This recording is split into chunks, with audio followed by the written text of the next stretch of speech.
encountered this CEO. So Aaron Sorkin would have you believe that Mark Zuckerberg is kind of crazy and kind of self-absorbed. And I actually didn't experience Mark that way at all, although he is an extraordinary contrarian. So my job, I work with CEOs all the time to help them imagine the future of their companies. And sitting across the table, our team sitting across the table with Mark, we had all these suggestions. Well, Mark, this is when they had about 50 million users on Facebook. Well, if you want to grow your company at scale, don't you have to change the way you recruit? Why don't you recruit more the way, say, eBay did and what Meg Whitman did in her early days at eBay? He's like, very calmly, well, why would I want to use someone else's best practice to build my company? Well, it would be better for product marketing and product management if you had a more linear development cycle, a little bit more the way Apple does it, where you get Facebook on a regular cycle of releasing products. Well, why would I want to emulate Steve when I'm not in the same business Steve's in? Okay, so when you're a consultant, this is a very sucky situation. Because you sit there and you're like, okay, all the ideas, all the thoughts that were supposedly my knowledge I'm bringing to the table are rendered completely blanco, null and void.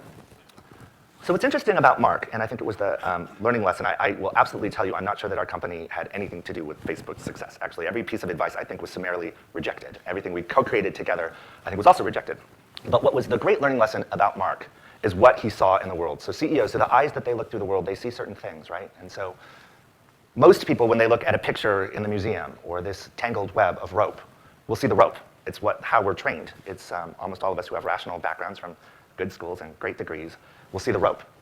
And what's interesting about Mark is, yeah, he acknowledges the rope, but actually it's the space in between that Mark looks at all the time.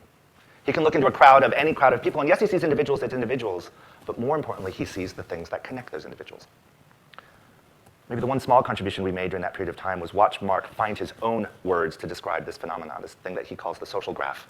It's something that's out there that connects us all, and it's basically invisible to us until you make it visible through these connections on Facebook. Mark has this gift for seeing that human experience. He sees not just the nodes on the network, not just the places where the rope intersects. He sees the interstitials, the part that's invisible, the connection of the social graph that connects all of us. And in the process of being a CEO, he's designing connection between all of us as individuals. Obviously, some 820 million users later, Mark knew exactly what he was doing when he was designing his company.